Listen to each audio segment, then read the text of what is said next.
I stood outside Wilson and Sons Manufacturing, watching employees file in for what would be my father's retirement celebration. 40 years he'd spent building this company, and now my brother Marcus was about to take over as CEO. At least that's what they thought. "Miss, you can't stand here," a security guard approached, clearly not recognizing me. "The event is private." I smiled, remembering the last conversation I'd had with Marcus 2 weeks ago. "Emma, don't embarrass yourself by showing up," he'd sneered over the phone. "Dad doesn't want you there. You're not welcome here." Of course they didn't want me there. The daughter who'd walked away from the family business 5 years ago to start her own investment firm. The disappointment who'd refused to follow the carefully laid path my father had planned. "Actually," I told the guard, pulling out my phone to show him my ID, "I'm Emma Wilson." His eyes widened slightly. "I'm sorry, Miss Wilson, but your name isn't on the approved list. Mr. Marcus Wilson was very specific about that." I checked my watch, 9:58 a.m. In exactly 2 minutes, the morning trade would begin and everything would change. "That's fine," I said calmly. "I'll wait." The past 5 years had taught me patience. While my family was busy running their traditional manufacturing company the same way they had for decades, I'd been watching. Waiting. Building. My phone buzzed. A message from my broker. "Everything's in place. Trades execute at market open." 4 months, I'd been quietly buying up shares of Wilson and Sons through various shell companies. My father and brother, so confident in their control, never noticed the subtle shift in ownership. They were too busy planning this elaborate retirement party, where Marcus would triumphantly announce his succession as CEO. 9:59 a.m. I thought back to the day I'd left. "Manufacturing is in our blood," Dad had insisted. "This company will be your legacy."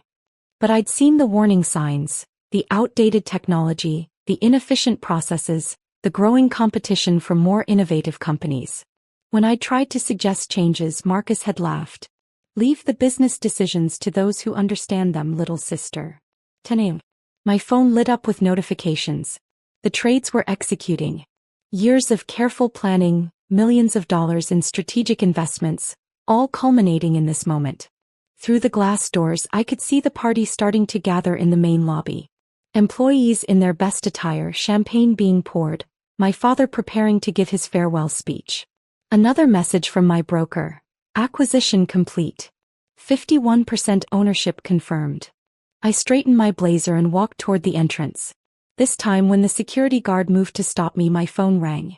"Ma'am," the guard started, but I held up a finger as I answered the call on speaker. "Miss Wilson," my lawyer's voice rang out clearly.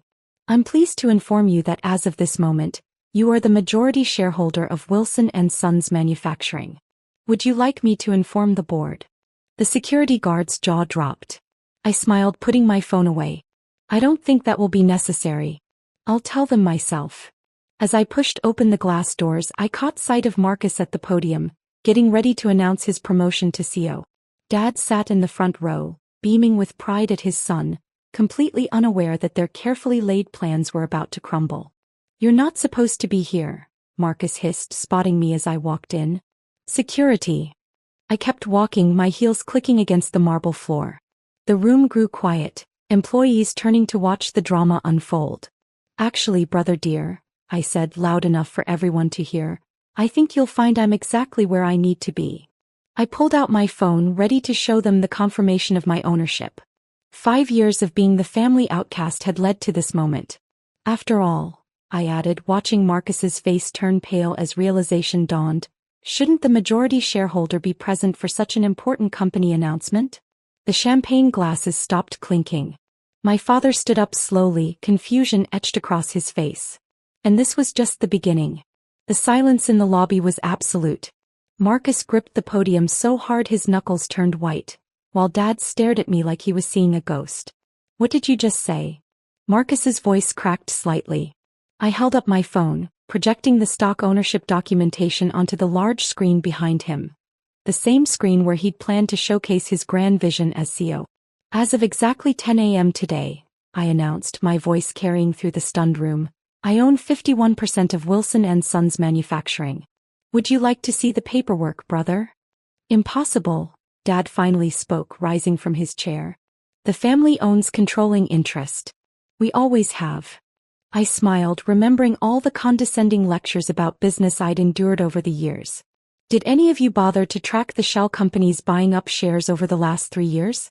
Pacific Ventures? Summit Investments? Aurora Capital? Marcus's face drained of color. I knew he recognized those names. They were the promising new investors he'd personally welcomed to the shareholders' meetings. That was you, he whispered. All of it, I confirmed. Every single share. While you were busy planning your coronation as CEO, I was planning something else entirely. The employees watched in fascinated horror as their carefully scripted retirement party transformed into corporate theater.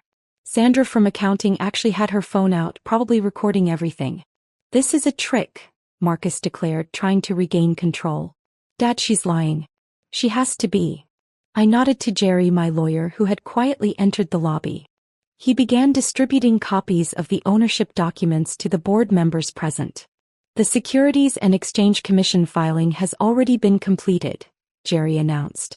Miss Wilson is now the majority shareholder and has voting control of the company. Dad sank back into his chair, his retirement speech forgotten in his hands. Emma, why? The hurt in his voice almost made me falter. Almost. Why? I repeated, walking toward him.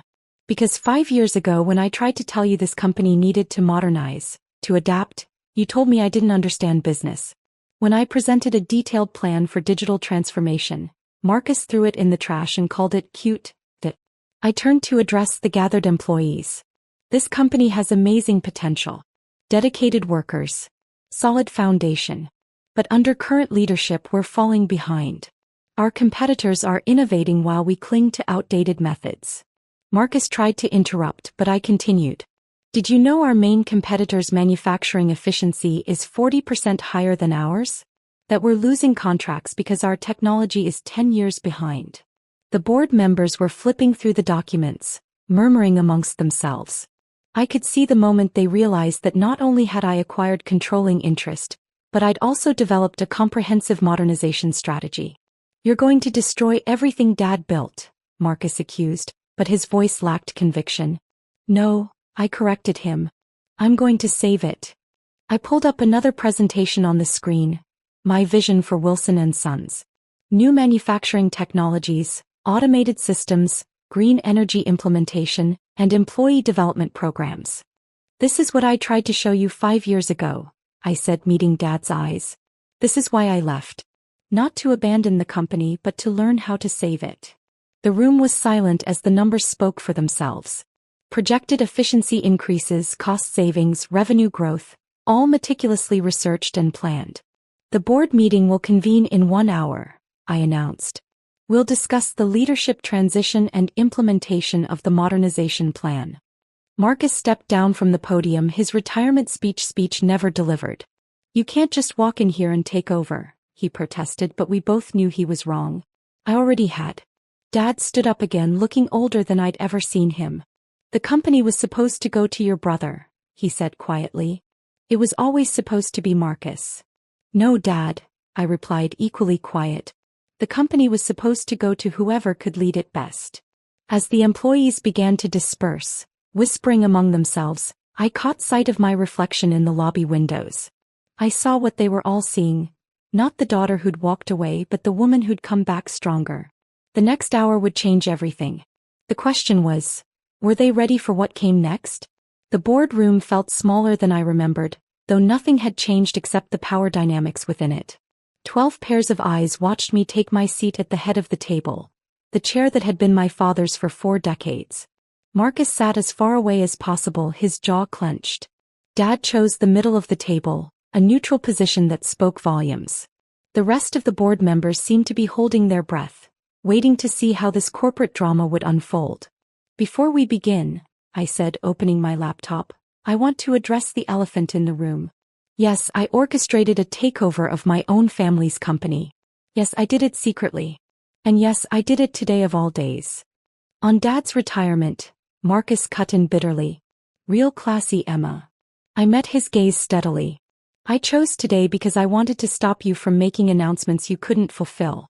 The promises you were going to make in that speech, about company growth, about maintaining our market position, They were empty and you know it. I pulled up our quarterly reports on the screen. We've lost 23% of our market share in the last 2 years. Our biggest client, Jensen Industries, is considering moving their contract to our competitors. Our technology is outdated, our processes are inefficient, and our talented employees are leaving for more innovative companies. The board members shifted uncomfortably. These weren't new problems, but no one had been willing to acknowledge them openly. And your solution is to throw everything away? Dad spoke for the first time, his voice heavy. To destroy 40 years of tradition? No, I replied softly. My solution is to honor those 40 years by ensuring the company survives the next 40. I started my presentation. The real one, not the surface-level overview I'd shown in the lobby. 3 hours of detailed analysis, modernization plans, and strategic restructuring. I watched their expressions change from skepticism to interest to genuine enthusiasm. The initial investment will be significant, I acknowledged, but I've already secured the funding. Within 18 months, we'll see a 45% increase in efficiency. Within 3 years, our market share will not only recover but grow. And where does Marcus fit into all this? One of the board members asked the question everyone was thinking. I turned to my brother, who had been unusually quiet during the presentation. That depends on him.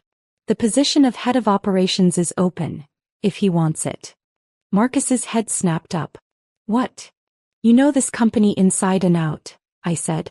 You understand our operations better than anyone. I don't want to push you out, Marcus. I want you to help me make this company better. Under you, he said flatly. Under the person with the vision and capability to lead us forward, I corrected. Tell me honestly, looking at these numbers, these plans, can you say I'm wrong about what this company needs? The fight seemed to drain out of him as he looked at the projections again. Slowly he shook his head. And Dad, I turned to my father, who had been studying me throughout the presentation. I want you to stay on as a senior advisor. Not because we need to maintain appearances, but because your experience is valuable. This company is your legacy, but legacies need to evolve to survive. The room fell quiet as Dad stood up. For a moment I was that little girl again, waiting for his approval. But I wasn't here for approval anymore. I was here to lead. You've thought of everything, he said finally. Just like you always did. He paused, a slight smile forming. I was wrong, Emma. 5 years ago I was wrong. I felt tears threatening but kept my composure. This wasn't the time for emotion. That would come later. Board members, I addressed the room, you have my complete strategy in front of you. I'm calling for a vote of confidence. Who supports this new direction? One by one, hands raised. Even Marcus, after a long moment, raised his. Well then, I said, standing up, let's get to work. Hours later, after the press releases were drafted and the initial announcements made, I found myself alone in what was now my office. The sun was setting over the city, casting long shadows across the floor. A knock at the door. Dad and Marcus. The employees are still buzzing, Marcus said, attempting a smile. I think Sandra from accounting is writing a movie script about today. I laughed, feeling the tension finally break. Well, it was quite a show. Emma, Dad stepped forward. I know I don't deserve to ask this, but can we start over?